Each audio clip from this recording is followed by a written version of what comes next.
Good afternoon, everybody. I'm really delighted to be here today to have a chance to talk to so many of my esteemed colleagues and guests and about this really important topic to do with cybersecurity, effectively dealing with fraud and threats to ID systems. So what we hope to do today really is be able to explore some of your issues, some of the things that are really hot button issues, both in the areas of cybersecurity and ID theft, and what are practical things which you can do to deal with them. So maybe to start with, can I have a show of hands to see how many of you have personally experienced or know somebody who's been affected by identity fraud in some way? Okay, so roughly 50%. And I think, globally, that number is rising all the time.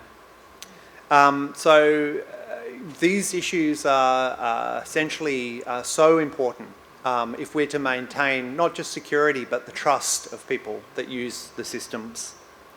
Many of you might be aware of a large data breach which happened in El Salvador, which had almost 51 million citizens. Their personal data from the passport system was basically breached, and it had names, dates of birth, all sorts of other identifying information.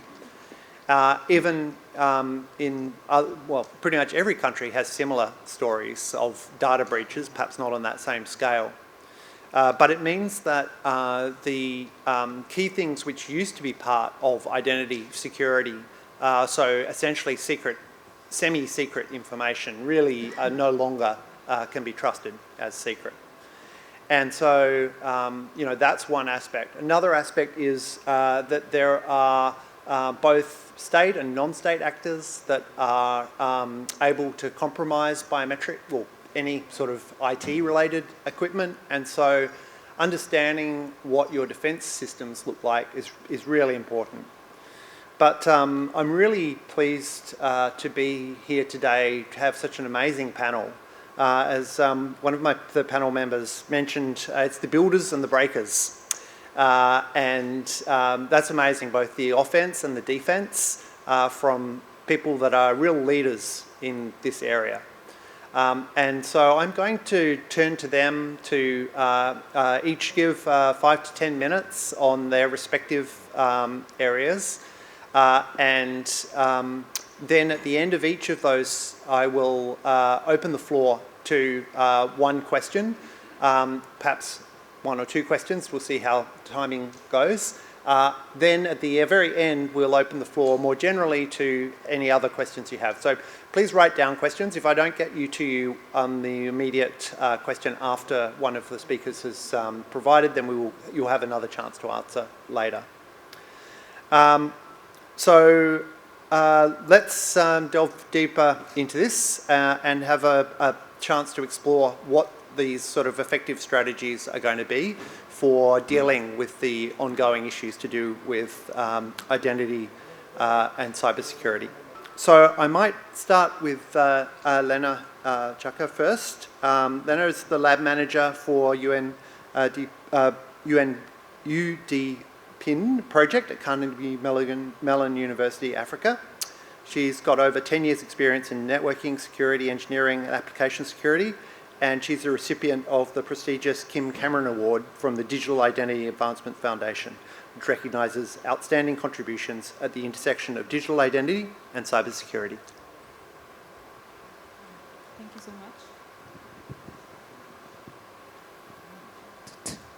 much. Thank you so much, Ted. So just a brief introduction up above that. So I come from a lab in Carnegie Mellon University.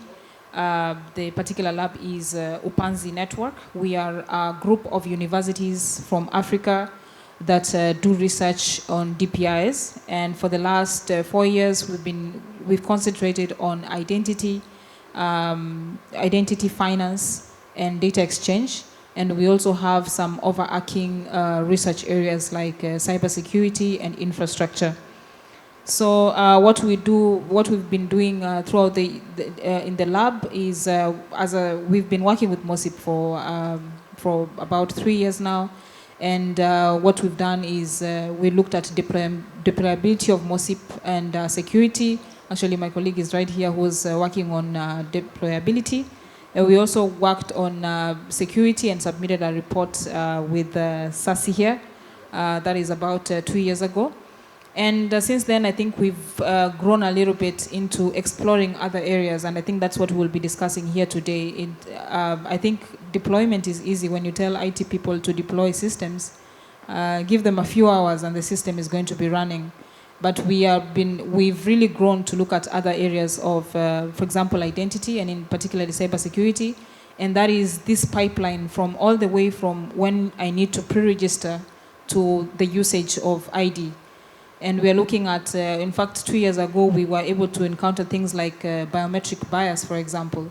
My face cannot be recognized.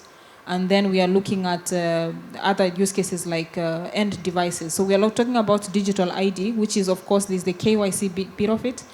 But then when you look at transferring that ID to the phone, I think we all here change our phones quite often. What happens if I need to change my phone? What happens when it gets lost? What happens when I'm sharing?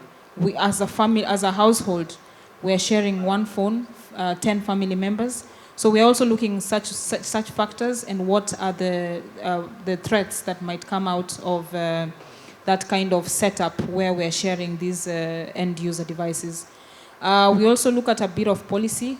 We've looked at countries that have ID policies, and what we have seen, for example, is that these ID policies and the legal aspects that support ID are found in all the way from the constitution of the country to a specific ID systems, looking at inclusivity, what people are included in this, what are there clauses that naturally just exclude certain communities, and the like. And we also do some bit of financial inclusion with another open source system called Moduloop. And with that, we've just been co-developing with Moduloop. I think I'll be able to share more on what the lab does. We do a lot, and I'll be able to share more as we proceed. Thank you very much. That was very insightful. Have you got any questions from the audience?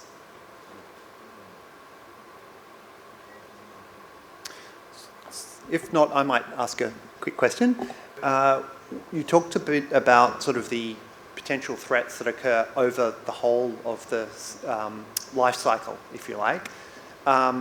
What sort of issues and how do you counter issues to do with sort of social engineering, which of course are, one of the key weaknesses in a lot of systems? I think before I get to particularly social engineering, which I think is one of the most challenging threats to counter, because unfortunately we are all in this room, we are experts at something, but I've been hit by social engineering when I thought I could not, because it plays at the emotions of the person who's being targeted.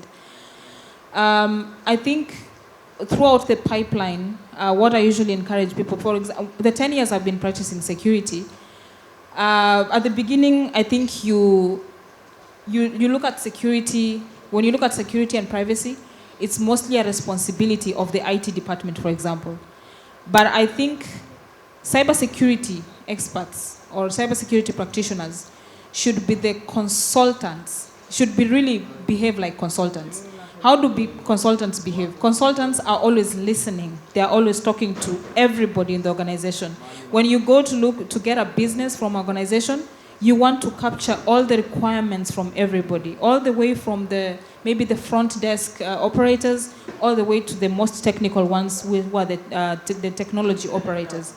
So when you're looking at this threat modeling throughout the pipeline, I think you should listen to everybody throughout the pipeline.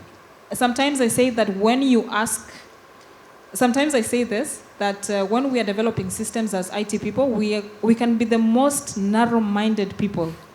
That it works, and because I build it, it's very intuitive.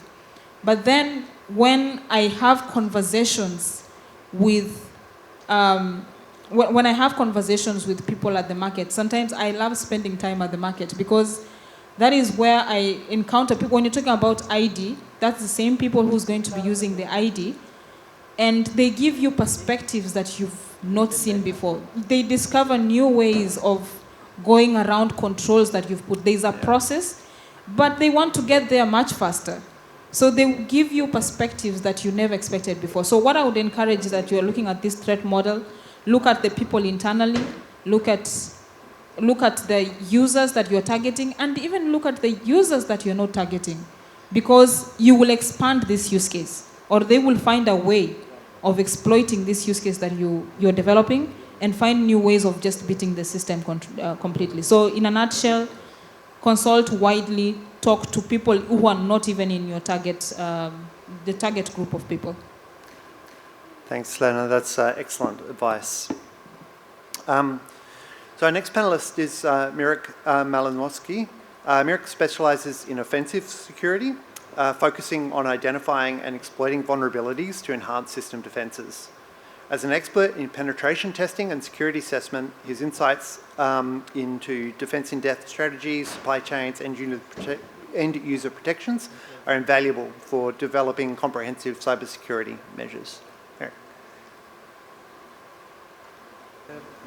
I've started as a builder, and later on I found that breaking is actually more fun than building, and then trying to put pieces together once you've actually break it is even more fun. So I'm trying to do both, a bit of designing and secure of the infrastructure, and at the same time I'm always doing the penetration testing, thinking always almost like a mantra.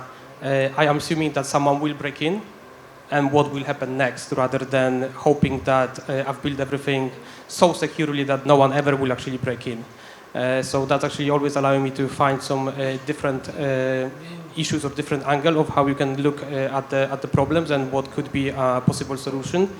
Another critical aspect is like what is your risk appetite, whether you can actually afford to be compromised or maybe you can't. Where are your most critical elements of the infrastructure, and what you can do to actually make it more secure. So in the last couple of years, we've looked into more into embedded security devices as part of our Warwick IoT testing and security evaluation lab. And one of the interesting projects we had is for threat and vulnerability analysis for medical devices, and what it means to look at the device from a high level or consumer level to all the way to detailed implementations, and what are the threats when you actually start then rolling them out in the hospitals. Another interesting project we had is memory safe hardware, and what it actually means if you finally have a memory safe implementation that will protect you from all the memory vulnerabilities, but we've discovered that actually it comes at the cost, and for some of the vulnerabilities, yes, you actually are lowering down the risk, but for others you're actually increasing. So again, it's been kind of a comprehensive overview of, yes, you can completely remove one set of vulnerabilities, but at the same time you're actually increasing the likelihood of others being more dangerous in your scenarios. Thanks. Have we got any questions for Mirek?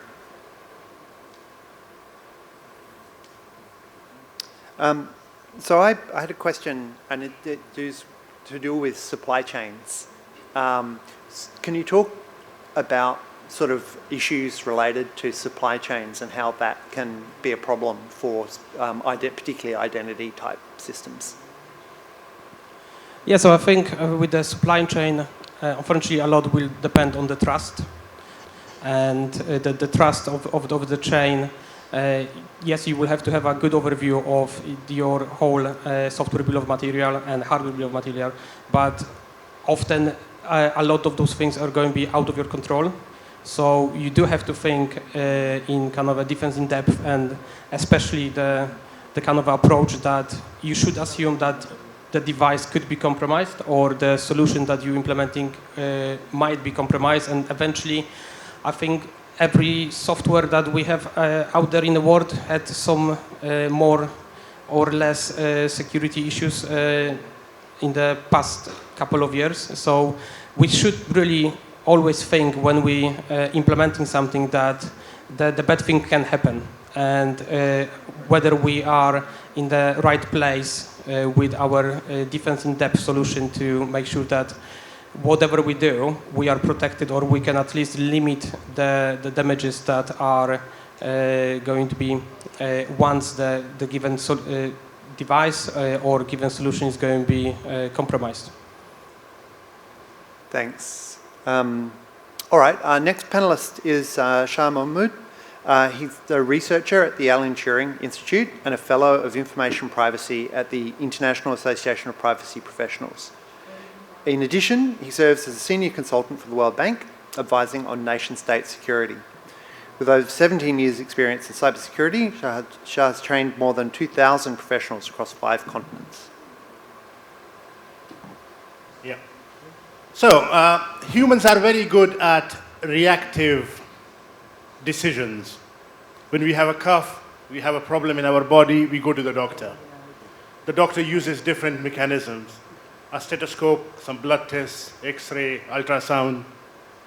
When it comes to cybersecurity, being reactive is not an option. It is trouble.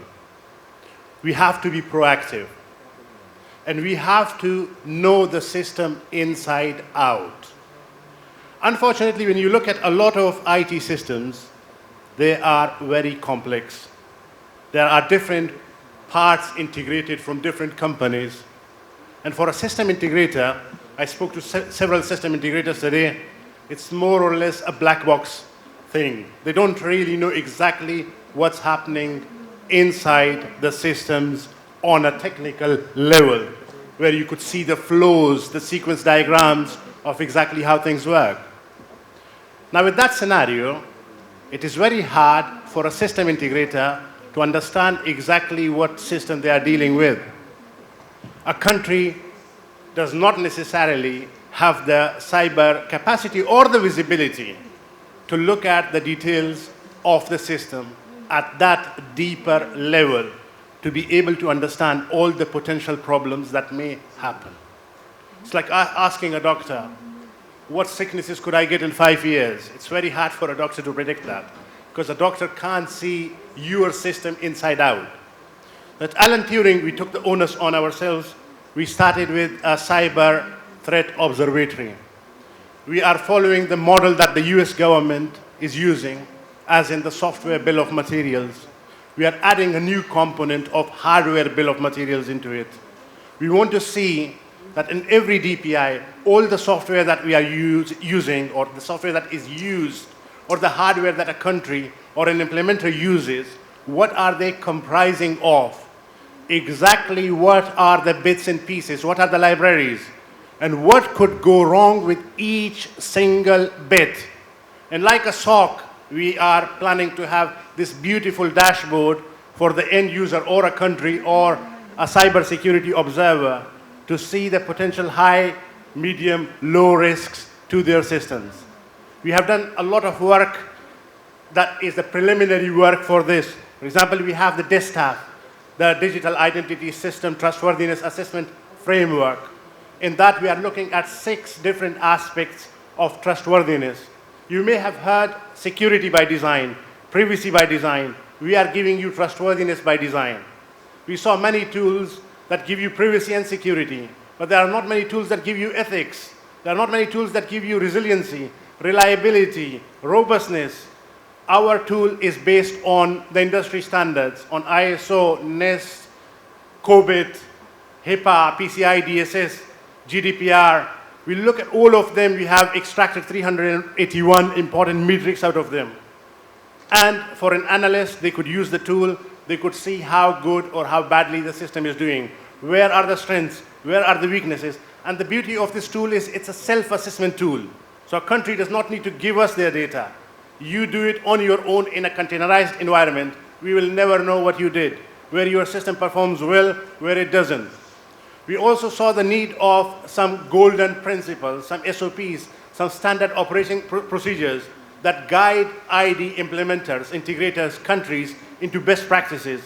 And we wrote 51 of them freely available on the Alan Turing's website. Anything that we do is freely available. We don't charge anything for it. In addition, we saw privacy being a very important part of the bigger picture. And the privacy impact assessments are not necessarily tweaked for ID systems or DPI. So we did that for you. We got the templates there for you. And if you have any questions about these, you can reach the Alan Turing team. We have a workshop on this on Thursday at 11:15. You are more than welcome to join us there. Additionally, a cyber threat observatory is meant to be a collaborative effort. If you are from the industry, system integrators, or countries, and you have specific problems, we are more than happy to solve your problems pro bono as a research contribution in this field. Thank you. Thanks. Excellent. Can we have, yes, excellent. With a question.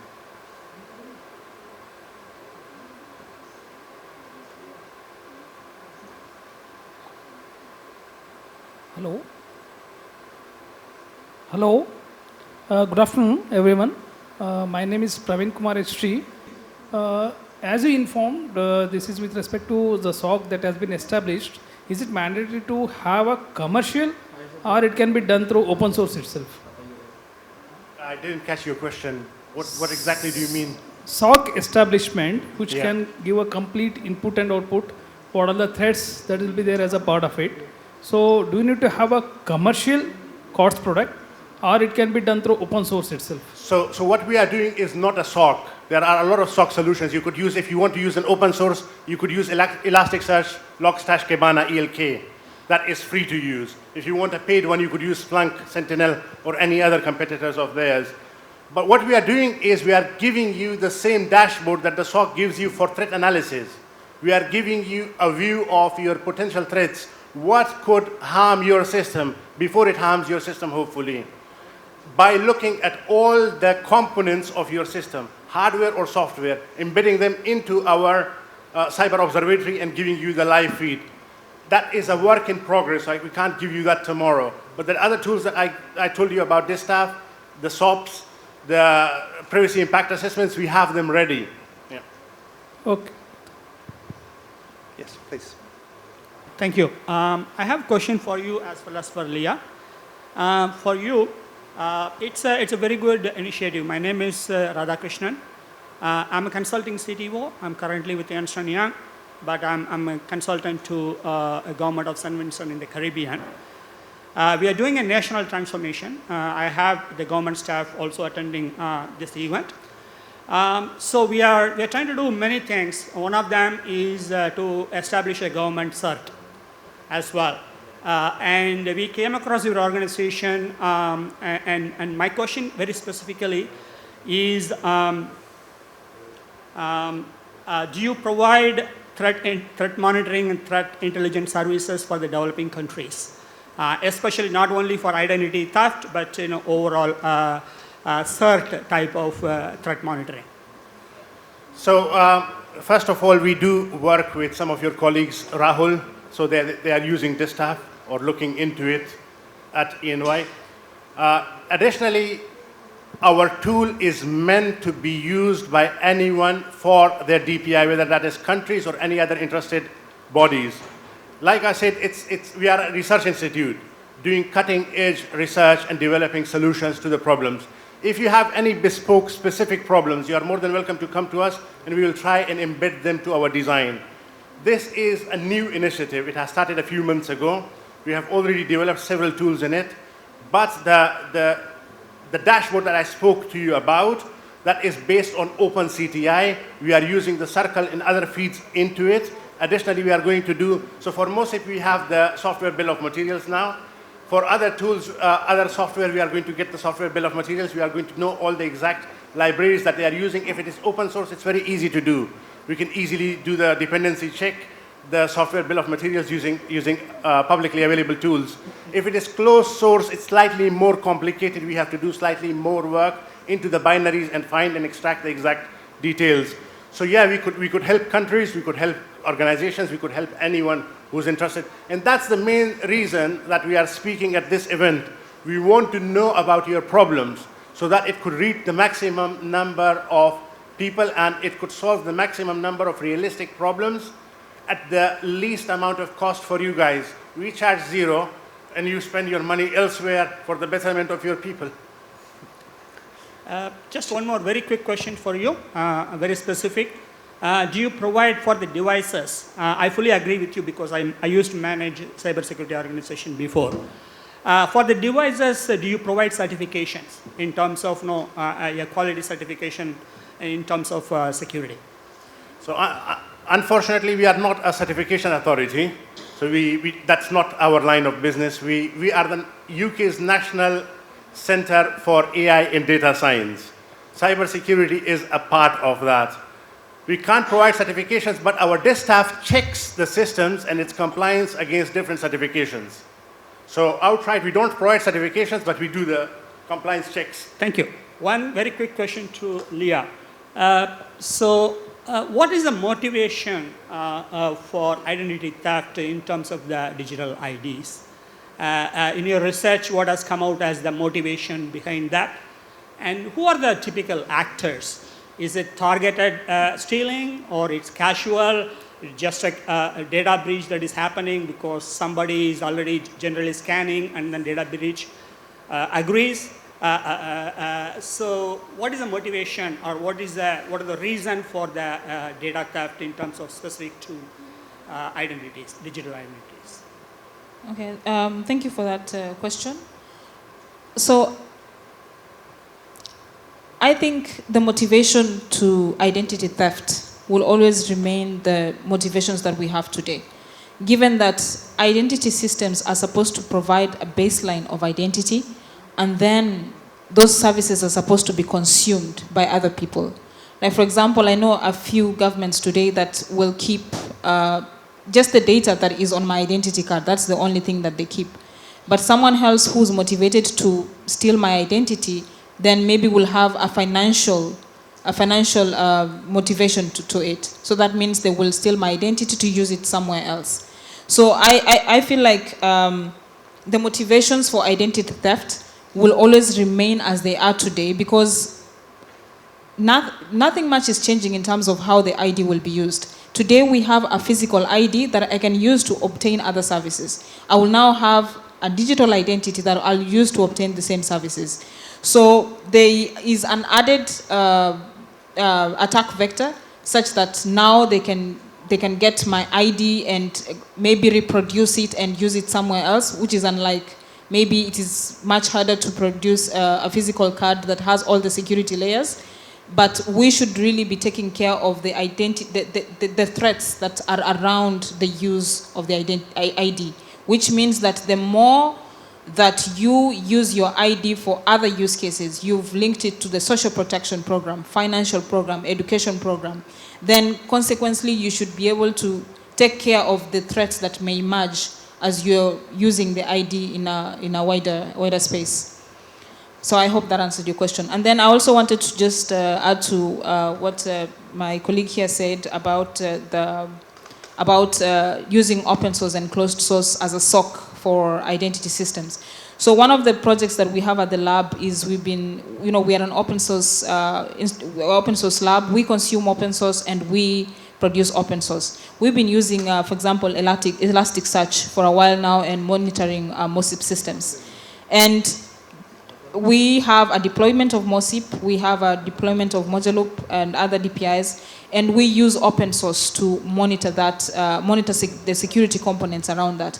I think one of the important lessons that we've picked from using these systems, using an open source system in the lab, is you need to have a good team. If you don't have a good team, make sure that you train them, that they can monitor, and they can monitor from all levels. So you're looking at the user side of it, and you're looking at the components all the ways to containers, down to containers, that you're able to monitor what is actually going on in the containers. So that is something that we have in the lab, and we are actually been deploying it. It has been deployed in other universities. We've deployed in 4 universities in Africa. And that is open source. It's open source on GitHub on how to set that up and how to monitor, for example, MOSIP as an identity system using an open source platform. Okay. Thank you, everyone. My name is China Chize from Nigeria. I have a question for Shah. You said you want this to be realistic. I just want to understand how many organizations have successfully implemented these principles and tools that you described, as well as how they were able to measure the effectiveness of the initiative. Thank you very much for your question. So, like I mentioned earlier, our Cyber Threat Observatory, the part where we look at the software bill of materials and hardware bill of materials and do the threat intelligence on the basis of that using OpenCTI, Circle, or other feeds, that is our new research going on for the past couple of months. It has not been used by countries yet. It's more on the exploratory stage, whereby if you are representing Nigeria, you are more than welcome to come and share your potential problems in the country with us, and we could add them to the problems. In regards to the staff, we have done, so Turing has its own MOSIP instance. We have one at Warwick as well now. We have used this staff to do the Turing's MOSIP analysis for its trustworthiness across the 6 pillars of security, privacy, ethics, and the 3 R's, resiliency, robustness, and reliability. And it works magically. We have been told by many organizations that we would probably be paying up to 6 figures for an analysis like this, and we do it for free. So you're more than welcome to try it if you want to. If you need any help, we also provide the supporting help for the use. And the most beautiful part is no data of yours leave your computer. It stays with your country, on your computer, and for your eyes only. Thank you. That sounds interesting. I have another question for, sorry if I don't pronounce it right, Miroslaw? Yes. When you talked about memory leaks, I was hoping that you would elaborate on potential consequences for the memory leaks, in particular ID systems, and then what techniques or tools have been used to implement or detect them. Yes, so with memory safety, it's been now highlighted as one of the biggest challenges that you have in a cyber, because very often when we're talking about memory management and low-level languages like C, when things go wrong, they go wrong on a low level that will allow you to often fully compromise the device. So solutions like Cherry, which is now being part of a UK government Innovate project and started at Cambridge, was looking like how you can stop memory leaks at the hardware level. So you're adding special boundaries to your memory allocation. So when you have any memory leak, it will basically stop the device as a kind of a default function. However, with this approach, it is okay for some of the devices, but we've noticed that, for example, if your devices relies on availability, if you, every time you are able to even trigger the smallest memory leak, you will create a denial of service situation, because you then crashing the device that will have to then reboot. So depending of how the device is used, the hardware level protection could be for you. And one of the already available solutions is ARM. Memory tag extension, I think, is the solution with the latest ARM 8.5 architecture.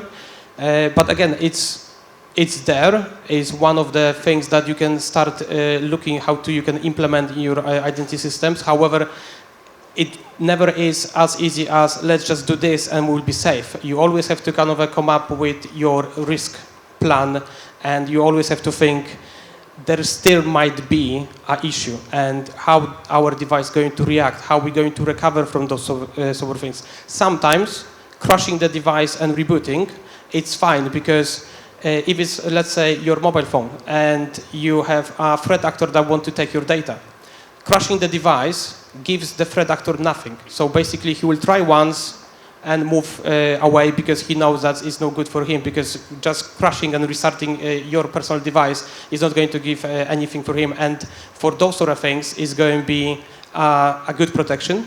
However, if we're talking, for example, about web services, and something that has to be available ideally 24/7, 365 days a year, and you have a memory leak there, and you keep crashing the web server, then you started losing money straight away because your services are no longer available. So in that scenario, memory-safe architecture might actually not be something that you would like to implement. Maybe there are going to be other solutions like defense in depth, monitoring of the network packets, proper network segregation. Those sort of things will give you a better protection and better control of what you can do next, rather than just let's do a memory safe and assume that it's going to be the best solution and fit for all. Oh, we have one more. So we'll just take this last question and then we'll move to the next panelist. Hi, Shah. I have a question regarding some security vulnerabilities which were detected last year. Like, I think so libxz, quite famous, a backdoor which was added in OpenSSH, which was discovered by a researcher in Microsoft because the OpenSSH server took slightly more CPU to do the operations. Such vulnerabilities don't get easily detected or get detected by accidents. What are your views on them? Because they rely on trust of maintainers who implicitly introduce that vulnerability through sophisticated mechanisms. So that's a very good question. As cybersecurity professionals, we will never promise you 100% security. And no one can. If you go to a doctor and tell them, can you cure me 100%? No doctor can give you that guarantee. But coming to your question, there is some new anecdotal, it's not done properly, research that shows that Twitter feed or X feed could potentially detect some vulnerabilities more than 24 hours before they are detected elsewhere, just from the conversation and the different types of conversation happening around that thing. So that could potentially be explored as part of our cyber threat observatory. We have looked at that angle as well. That may cover. So see, as security professionals, we look at different ways to find the information. On the defense side, we have defense in depth with multiple layers. On the vulnerability assessment or exploitation side, we have different layers of finding the problem. We could use the software bill of material, hardware bill of materials, X-feed, and others. And I feel like I am taking over Sasi's time, so I'll let him do that and pass it on to him. I think the best part is all of you have done a lot for MOSIP, and it's interesting to see what you've done and what you speak about. Good. All right, well, that's a good point for introduction to Sasi. I would just mention, though, that whilst we were talking about memory leaks and crashing computers, my computer crashed exactly at the point where... So whoever's out there hacking my computer, stop it. So I'm really delighted to be able to introduce Sashi Ganesan. Sashi is a seasoned expert in defensive security. He's renowned for his role as security architect of Aadhaar, India's unique identification system. His extensive experience in designing and securing large-scale identity infrastructures has been instrumental in shaping robust systems that ensure identity integrity, not the least of which, of course, is MOSIP. Yeah, I think I've been in the national digital systems business for from 2009. I started working as the Aadhaar security architect. It's 1.4 billion IDs we want to issue. We want to issue it as fast as possible. So security was a paramount problem. Lot to learn, lot to do.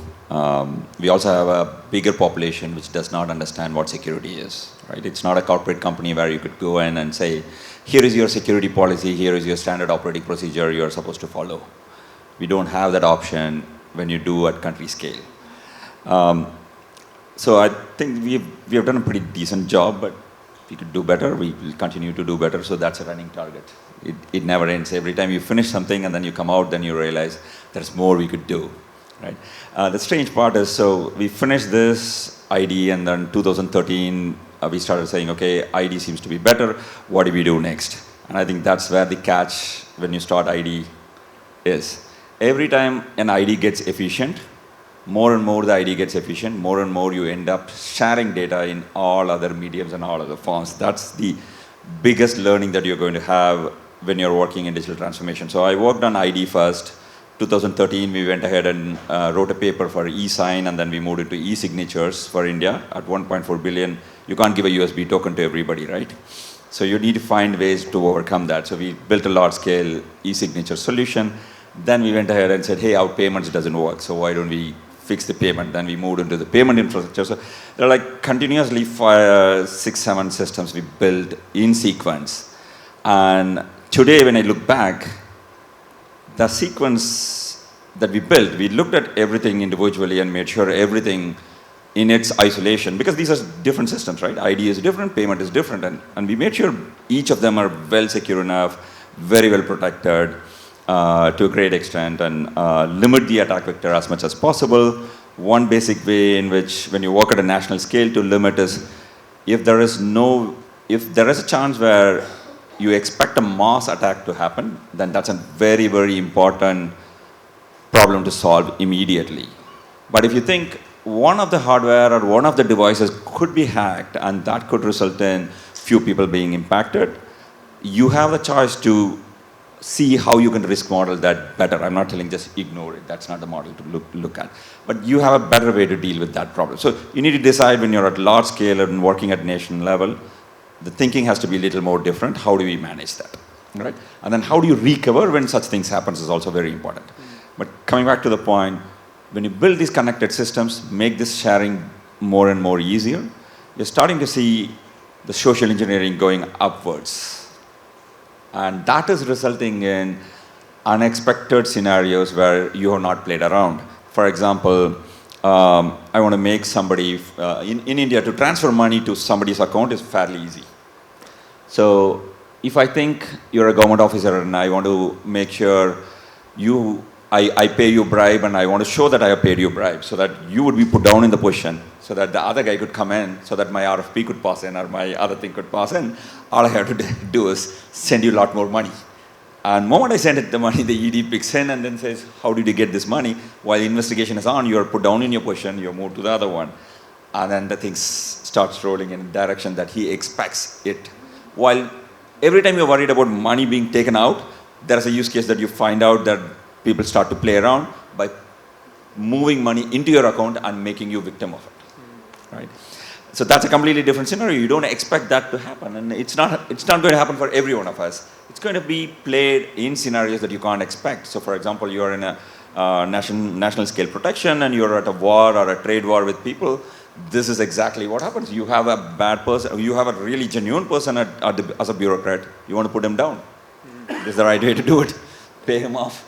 You know there is money, there is bribe, then there is a court cases and other things picks in. He moves out. The other guy comes in. You have a gap where you could play around, right? That is one situation. And then, of course, the social engineering picks up to a great extent. Very, very weird scenarios come in. Socially taboo information is told up so that you cannot report a cybersecurity threat because it's a taboo in your society. So you end up not reporting the cybersecurity or a scam because the thing that you did was a taboo, the societal taboo, and you don't report it at all. So it takes on like 1.5 years before we realize such a thing has been going on. So when you're working at national scale and you're building an efficient and effective ID, and MOSIP is one classic case, you're building it, also make sure you have to look at interdepartmental collaborations to ensure overall at the nation level, am I doing things which can be better? Can you make your awareness better? Can you make the social engineering better? Also look at overall scheme, just don't look at only one. Of course, MOSIP looks only one for MOSIP side, but when you're working in the nation, please look at overall, ensure you're continuously monitoring and continuously looking forward to these kind of things, and then recovering from it is the most important fact. We can't envisage everything that's happening. Faster you can recover, whether it is as a government you recover faster, or can your individual recover from an ID theft faster? These are two important facts because life has to move on, whatever happens. Remember that. It's not about you can break down and stop. You have to let the life move on. So there is an identity theft, there is an individual who has been affected. Can I recover from that? That individual, can he recover himself faster and then file a grievance later? That's the most important thing. So try to correct that. That's my learning. Fantastic. Thanks, Sasi. Have we got any questions? Yes, please.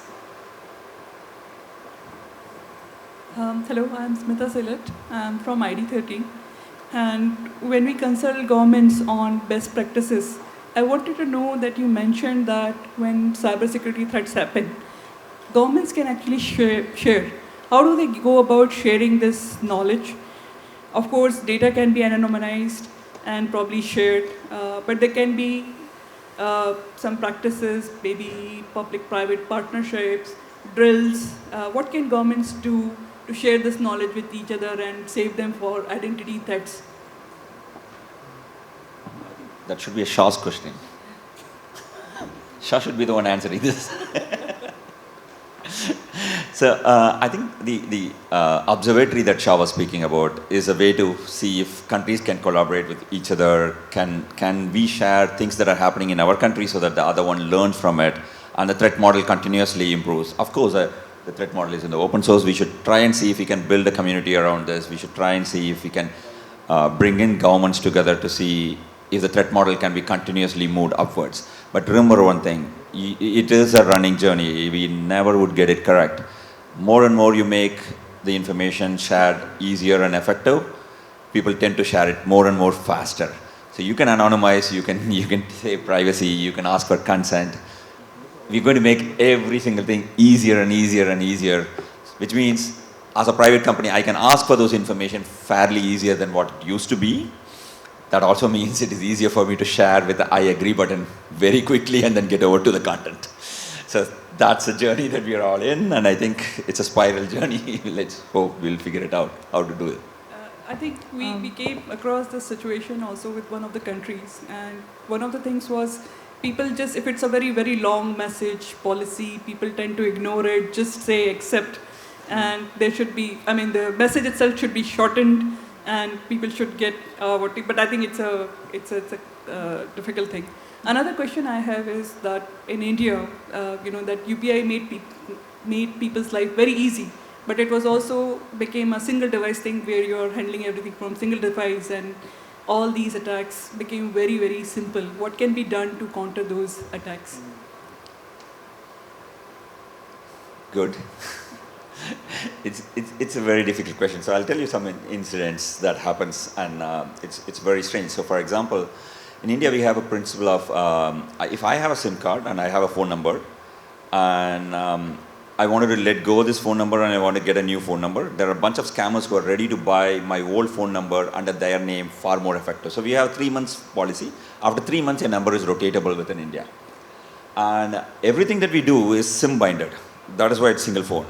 Because we are worried about 2-3 phones and then the SIM binding is not happening. Hopefully the eSIM thing will get that little more eased out. That threat model would help out there. But these attackers who have these SIM cards, the old owner will not change all his bank accounts to the new phone number instantly. They change it a little more slower. That essentially becomes a point of vulnerability, because when you use these new phone, mobile banking, neo banking apps, moment you install them, they open up and say, oh, I know the SIM card owner. It assumes your name, picks up a lot of information that it already has within itself, and then assumes with the OTP, you can just get him in. And that results in very, very sensitive, serious crimes. And again, on one side, for the last 5 years, we have been advising people that follow SIM binding, force SIM binding, and all of a sudden we are realizing SIM binding doesn't help. Yeah. It just gets you out of the way, because somebody in the process said 3 months once, number can be moved into the common available pool, and the person has not changed his bank account. He was moving to a foreign country for a 6 months or a 1 year visit. This is what happened. You go through this entire cybersecurity crimes, and then police to everywhere, and then we trace this as the problem. It takes us 3 to 6 months before we figure out this is what has happened, and the damage is already done. But it's a running journey. As I said, when you digitize the country continuously, the journey is you need to have more and more open conversations. We need to be able to more and more share these kind of threat vectors. We have a lot of information within India, but unfortunately sharing there is no platform. I think hopefully with the ATI in place, that sharing would get more and more effective, that these informations could be put out. And we know that that would happen so that we could fight the crime better than it happened before. Yeah. So I just wanted, I think you brought up an idea that maybe I could share from the cybersecurity field. So cybersecurity, we all know that we have CERTs, that is the Security Emergency Response Teams, and then we have regional, and then we have international. So maybe if it doesn't exist, maybe this is a time that we could think about something like that in the ID community. That we have the national identity agencies who are sharing with co-partners in countries. And that can start from, for example, I come from East Africa, that could come from just the East African sharing that, which expands to a region, and then that becomes international. And that has to, unfortunately, that has to start with point to point. Like, for example, Kenya and Uganda are sharing this information, and that expands outside that field. Because I understand identity, this is very sensitive, we have to maintain our sovereignty, but we have to have an ability to share that. And that community, we need to start that community, and it has to start from civil society, from a government level. I think that will encourage a lot of, even we can have some confidence building mechanisms by just point to point, and we eventually trust each other to be able to show this, to share these specific threats on identity and cybersecurity related to identity. Thanks, Leah. That's great. Ted, can I just add one thing? I think it's also important to understand that when we're talking about those single devices and you then have an identity and that device could be compromised, one of the problems is that sharing the data, but at the same time, often from the cyber, we're taking a lot of vocabulary from the warfare, and often what we grossly underestimate is the aspect of deterrence. If we push for a transformation and we push for good out-of-the-box security standards like multi-factor authentication, forcing biometrics, I know it's not always possible, but if it is possible, it should be always on. It will come with a bit of a pain to the user to get used to those sort of things. Geolocation is another one. But the key concept here is not really to only protect the users, but it's also to deterrent the threat actors, because it's not like we're dealing every day with the highly sophisticated evil people. Often those are, as we're calling them, script kiddies. They're going for the masses. They're going for someone that will click on that specific link. The moment they know that the system has been secured by design, they will just walk away and they will try to find something else. They're not going to spend months or years trying to actually find the hole in your solution. They will just try to go and find some other weak solution that they can exploit. So it's always an opportunistic kind of a field where if you start doing your basics right and you start pushing for security from the ground up, a lot of those problems will be mitigated with time. Yeah, that's a nice segue to what I was going to ask as well, because we've kind of touched on AI a little bit through the panel, but I wanted to kind of finish in the last few minutes just talking about the impact of AI, both offensively and defensively. I think one of the key constraints that many countries feel is capacity constraint in terms of having the right cyber people who have the right knowledge. And so I'm interested to get your perspectives on whether AI will fill that role and then, or will help with that. But then on the flip side of that, of course, we've got people that previously would have only been able to do very basic attacks that can potentially now do much more sophisticated types of attacks. So who would like to start? Yeah. So that's a very good question, and it could relate to the question from the gentleman from Infosys and our threat observatory. I'll connect both of them in that answer. There was a case of Target. Target is a big supermarket chain in the US, whereby they predicted a girl being pregnant at 14 before she did a pregnancy test. So the father got a letter in the door that advertising pregnancy essentials. he got really furious. He went to Target and said, like, what's happening? It's only me and my teenage daughter in this house.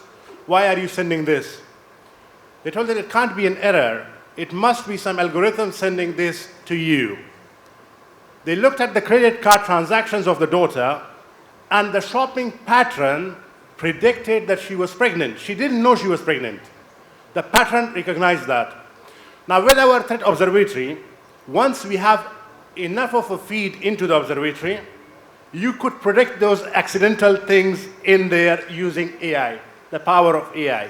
That's the positive AI. There is the negative AI as well.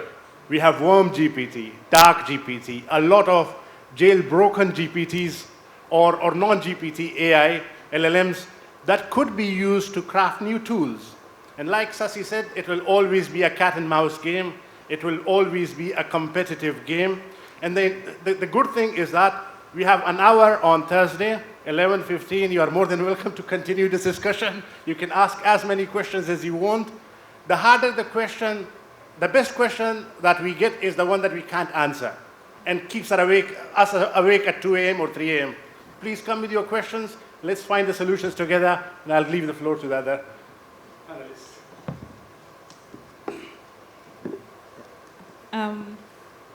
So I'll take that question from sort of a different perspective of as a person who's been running a cybersecurity capacity program. We just completed one cycle. We run it every year. And to be honest, we've been receiving a lot of requests from government, from African governments, that's just beyond just including cybersecurity, the typical web exploitation, mobile exploitation. We should also include AI. Now, I've also seen different approaches in different parts of Africa to the use of AI as a learning tool. In some governments, they completely forbid it to be used in class. And in some places, the teachers are using it to grade. So you'll see it's quite a range of how AI can be used. And while it is a challenge and it challenges how we learn, I think we found ourselves encouraging students to use it as a tool for learning, which I foresee that we will learn faster. So the question of whether it can fill that gap, I think it's it's somewhere in between yes and no, depending on how we train ourselves to use AI and how we train our people to use AI. I think we've all observed that since ChatGPT came around, we've all been writing very beautiful emails. So how is AI being used? And especially, and the generation that I fear for the most is people who I can say are behind me. They are completely relying on LLMs. So how, as here we are implementers of national programs, but above all, we are educators. So how do we teach the use of AI? It will improve how fast a student gets to a point where we can call them a cybersecurity expert because the information is much readily available, but we also need to be careful on what that does in terms of our ability to think and produce new solutions. So that is just a challenge on what I've seen how students interact with AI. So I'd like you to thank our panel for what's been a very interesting discussion. I think you'll agree.